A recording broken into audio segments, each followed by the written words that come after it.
എല്ലാവർക്കും ക്രിയേറ്റീവ് എക്സ്പ്ലോഷൻ്റെ പുതിയൊരു വീഡിയോയിലേക്ക് സ്വാഗതം. നമ്മളെ പോലുള്ള അതായത് സാധാരണ ആൾക്കാരും ഓൺലൈൻ പർച്ചേസിംഗ് സൈറ്റുകളിൽ നിന്നും ഓരോ സാധനങ്ങൾ മേടിക്കുമ്പോൾ എങ്ങനെ ഏറ്റവും കുറഞ്ഞ വിലയ്ക്ക് ആ സാധനം മേടിക്കാം എന്നാണ് നോക്കുന്നത്. അങ്ങനെയുള്ള ആൾക്കാരെ കേന്ദ്രീകരിച്ച് അല്ലെങ്കിൽ അവരെ ആകർഷിക്കാനായിട്ട് കൂടുതലും ഓൺലൈൻ ഇതുപോലുള്ള സെല്ലിംഗ് സൈറ്റുകൾ ടു ഗുഡ് പോലെയുള്ള സൈറ്റുകൾ അതായത് പ്രത്യേക ഒരു പാർട്ട് അതിനായിട്ട് ഇറക്കാറുണ്ട്. അതായത് ഒന്നുകിൽ സെക്കൻഡ് ഹാൻഡ് സാധനങ്ങൾ അല്ലെങ്കിൽ റിട്ടേൺ വരുന്ന സാധനങ്ങൾ, റിപ്പയർ ചെയ്ത സാധനങ്ങൾ, നമുക്കതിനെ സെക്കൻഡ് ഹാൻഡ് സാധനങ്ങൾ എന്ന് തന്നെ പറയാം. സെക്കൻഡ് ഹാൻഡ് ഇലക്ട്രോണിക് പ്രോഡക്റ്റുകളും മറ്റ് പ്രോഡക്റ്റുകളൊക്കെ സെല്ല് ചെയ്യുന്ന സൈറ്റുകളുണ്ട്. അപ്പോൾ അവരെ എങ്ങനെ നമുക്ക് വിശ്വസിച്ച് വാങ്ങാൻ പറ്റും എന്നുള്ളൊരു പരീക്ഷണത്തിന് വേണ്ടിയിട്ട് നമ്മളൊരു ഐഫോൺ ഫ്ലിപ്കാർട്ടിൻ്റെ ടു ഗുഡ് സൈറ്റ് വഴി മേടിച്ചു.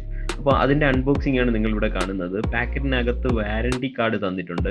ഈ പാക്കറ്റിൻ്റെ പുറകു ഭാഗത്ത് എഴുതിയിരിക്കുന്നത് സ്റ്റോറിൻ്റെ പേരായിരുന്നു. അകത്ത് വാരണ്ടി പ്രൊവൈഡ് ചെയ്യുന്നത് വേറൊരു ഓർഗനൈസേഷനാണ്. ഇതാണ് നമ്മുടെ ഡിവൈസ്. ഇതൊരു ഐഫോൺ 6s ഡിവൈസ് ആണ്. ഇതിൻ്റെ ഓവറോൾ ഡിസൈനും ഡിസൈൻ മീൻസ് അതിൻ്റെ ഒരു ഓവറോൾ ക്വാളിറ്റി കൊള്ളാം. ക്യാമറയിലൊക്കെ ചെറിയ സ്ക്രാച്ച് ഉണ്ട്, പക്ഷേ ഡിസ്പ്ലേയിൽ എങ്ങും സ്ക്രാച്ച് ഇല്ല. അത് മീൻസ് ഡിസ്പ്ലേ വേറെ അതായത് രണ്ടാമത് ഡിസ്പ്ലേ ഫിറ്റ് ചെയ്തതാണെന്ന് കാണാം. ഈ ചാർജർ നിങ്ങൾക്ക് ശ്രദ്ധിച്ചാൽ അറിയാൻ പറ്റും. നമ്മുടെ ഇന്ത്യൻ സ്റ്റാൻഡേർഡ് ചാർജർ അല്ല. അപ്പോൾ ചൈനയിൽ നിന്ന് ഡയറക്റ്റ് രണ്ടാമത് ഇമ്പോർട്ട് ചെയ്തതാണ്. ഇതിൻ്റെ USB കേബിളിനെ കുറിച്ച് നോക്കുമ്പോൾ ഇതിനകത്ത് ഡിസൈൻഡ് ബൈ ആപ്പിൾ എന്നൊക്കെ എഴുതിയിട്ടുണ്ടെങ്കിലും അത്ര വിശ്വസിക്കാൻ പറ്റുന്ന കാര്യമില്ല. കാരണം നല്ല ലെങ്ത് ഉണ്ട് കേബിളിന്, പക്ഷേ നല്ല ക്വാളിറ്റിയുള്ള കേബിളാണ്. അപ്പോൾ എന്തായാലും ഒറിജിനൽ കേബിൾ അല്ല. പക്ഷേ ഫോണ് അത്യാവശ്യം ഒറിജിനലാണ്. ഫോണ് നല്ല ഡീസൻ്റ് ആയിട്ട്, ഇതെന്തായാലും രണ്ടാമത് റിപ്പയർ ചെയ്തതിന് ശേഷം വന്നിരിക്കുന്നതാണ്. പക്ഷേ ഡീസൻ്റ് ആയിട്ട് റിപ്പയർ ചെയ്തിട്ടുണ്ട്. വേറെ സ്ക്രാച്ചുകളോ കാര്യങ്ങളോ ഒന്നുമില്ല. ഡിസ്പ്ലേ പക്ഷേ കണ്ടു കഴിഞ്ഞാൽ കറക്റ്റ് ഒരു പുതിയ ഫോണിൻ്റെ ഡിസ്പ്ലേ പോലെ തന്നെ ഉണ്ട്. പക്ഷേ നമുക്ക് കിട്ടിയ പണി എന്താണെന്ന് വെച്ച് കഴിഞ്ഞാൽ ഇവിടെ നിങ്ങൾക്ക് കാണാൻ പറ്റും, ഡാമേജ് ആണ്.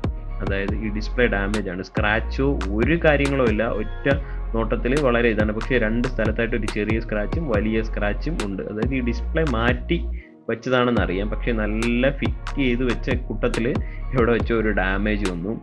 അപ്പോൾ ഞാൻ എന്ത് ചെയ്തു എന്ന് പറഞ്ഞാൽ, സ്വാഭാവികമായിട്ടും ഇതിനകത്ത് ഒരു 10 days റീപ്ലേസ്മെൻറ്റ് പോളിസി ഉണ്ട്. അപ്പോൾ ആ റീപ്ലേസ്മെൻറ്റ് പോളിസിയിലേക്ക് അപ്ലൈ ചെയ്തു. പക്ഷേ നമ്മുടെ ഫ്ലിപ്കാർട്ടൊക്കെ പോലെ അത്ര ഈസി ആയിട്ടല്ല ടു ഗുഡ് സൈറ്റിൻ്റെ ഒരു റിട്ടേൺ പോളിസി വരുന്നത്. കാര്യം ആദ്യം ഇവരുടെ ഒരു എഞ്ചിനീയർ വന്ന് ചെക്ക് ചെയ്യും. അവർ വന്ന് ചെക്ക് ചെയ്തതിന് ശേഷം ഈ കംപ്ലൈൻറ്റ് ജെന്യൂൻ ആണോ എന്ന് ചെക്ക് ചെയ്തതിന് ശേഷം മാത്രമാണ് അവർ റീപ്ലേസ്മെൻറ്റ് ചെയ്യുന്നത്. അപ്പോൾ അത്രയും ഒരു ഡിലേ എടുക്കും. അപ്പോൾ ആദ്യം ഒരു എഞ്ചിനീയർ വന്നു. അതായത് ഇവരുടെ ഫ്ലിപ്കാർട്ടിൻ്റെ അവർ ഈ കോൺട്രാക്ട് കൊടുത്തിരിക്കുന്ന ഒരു ഏജൻസി, ജീവ്സ് എന്ന് പറഞ്ഞൊരു ഏജൻസി. ഫ്ലിപ്കാർട്ടിന് നമ്മൾ AC മറ്റു കാര്യങ്ങളും എന്ത് ഫിറ്റ് വാങ്ങിച്ചു കഴിഞ്ഞാൽ അതിൻ്റെ ഫിറ്റ്മെൻറ്റിനൊക്കെ വരുന്ന ജീവ്സ് എന്ന് പറയുന്ന ഒരു ഏജൻസിയാണ്.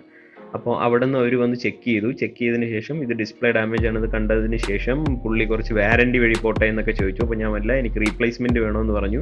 അപ്പോൾ റീപ്ലേസ്മെൻറ്റ് പ്രൊസീജ് ചെയ്യാൻ പറ്റുമോ എന്ന് നോക്കാം എന്ന് പറഞ്ഞിട്ട് പുള്ളി പോയി.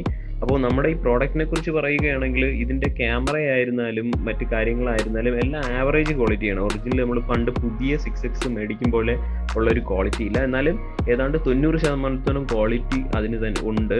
പ്രോഡക്റ്റ് വളരെ നീറ്റായിട്ട് തന്നെയാണ് വരുന്നത്. നമുക്ക് റീപ്ലേസ്മെൻറ്റ് പ്രോഡക്റ്റ് വീണ്ടും ടു ഗുഡ് അയച്ചു തന്നായിരുന്നു. അപ്പോൾ നമ്മൾ അത് ഒന്ന് ഓപ്പൺ ചെയ്ത് നോക്കാം. അപ്പോൾ നമ്മൾ ഈ ടു ഗുഡിൽ ഏത് തരത്തിലുള്ള ആൾക്കാർക്കാണ് ഇതുപോലുള്ള സാധനങ്ങൾ മേടിക്കാൻ പറ്റുമെന്ന് പറഞ്ഞാൽ, വെറുതെ എന്തെങ്കിലും ഒരു ടെസ്റ്റിങ്ങിനോ മറ്റു കാര്യങ്ങൾക്കോ ആണ് മേടിക്കുന്നതെങ്കിൽ പ്രോപ്പറായിട്ടായിരിക്കും. പക്ഷേ ഇവർ വാരണ്ടിയൊക്കെ തരുന്നുണ്ട്. 1 year-ഉം 6 months ഒക്കെ വാരണ്ടി എല്ലാം തരുന്നുണ്ടാകും. നമുക്ക് പേടിക്കേണ്ട ആവശ്യമൊന്നുമില്ല. നമ്മൾ കൊറിയർ അയച്ചു കൊടുത്താൽ റിപ്പയർ ചെയ്ത് തിരിച്ചയച്ചു തരും. അപ്പോൾ നമുക്ക് റീപ്ലേസ്മെൻറ്റ് വന്ന പ്രോഡക്റ്റ്, പക്ഷേ ഒരുപാട് സമയം എടുത്തെങ്കിലും റീപ്ലേസ്മെൻറ്റ് വന്ന പ്രോഡക്റ്റ് പക്കയാണ്. വേറെ പ്രത്യേകിച്ച് ഒരു പ്രശ്നവും ഇല്ല. പിന്നെ ഈ പ്രോഡക്റ്റും സെയിം അതുപോലെ തന്നെയാണ്. ഇത് ഡിസ്പ്ലേ മാറ്റി വന്നിരിക്കുന്ന പ്രോഡക്റ്റ് ആണെന്ന് നമുക്കിത് യൂസ് ചെയ്യുമ്പോൾ തന്നെ മനസ്സിലാവും. കാരണം ഡിസ്പ്ലേയിലെങ്ങും ഒരു ചെറിയ സ്ക്രാച്ച് പോലും ഇല്ല. ക്യാമറയിൽ നോക്കിക്കഴിഞ്ഞാൽ വളരെ ചെറിയൊരു സ്ക്രാച്ചുകളൊക്കെ കാണാറുണ്ട്, പക്ഷേ ബോഡിയിലെങ്ങും ഒരു സ്ക്രാച്ചും ഇല്ല. ഇത് വളരെ നീറ്റായിട്ട് യൂസ് ചെയ്ത ആൾക്കാരുടെ ഫോണോ അല്ലെങ്കിൽ ഇതിൻ്റെ മൊത്തത്തിൽ ബോഡി മാറ്റി വന്ന ഫോണോ ആണ്. എനിക്ക് ഈ ഫോൺ കണ്ടിട്ട് തോന്നുന്നതെന്ന് പറഞ്ഞാൽ മൊത്തത്തിൽ ബോഡി മാറ്റി വന്ന ഫോണാണെന്നാണ്. ഈ ക്യാമറയിൽ നിങ്ങൾക്ക് വീഡിയോയിൽ കാണാൻ പറ്റില്ല, പക്ഷേ ശ്രദ്ധിച്ച് നോക്കിയാൽ കാണാം ക്യാമറയുടെ പൊസിഷനൊക്കെ ചെറിയ വ്യത്യാസമുണ്ട്. ഇന്നത്തെയും വീഡിയോ ഇഷ്ടപ്പെട്ടു എന്ന് കരുതുന്നു.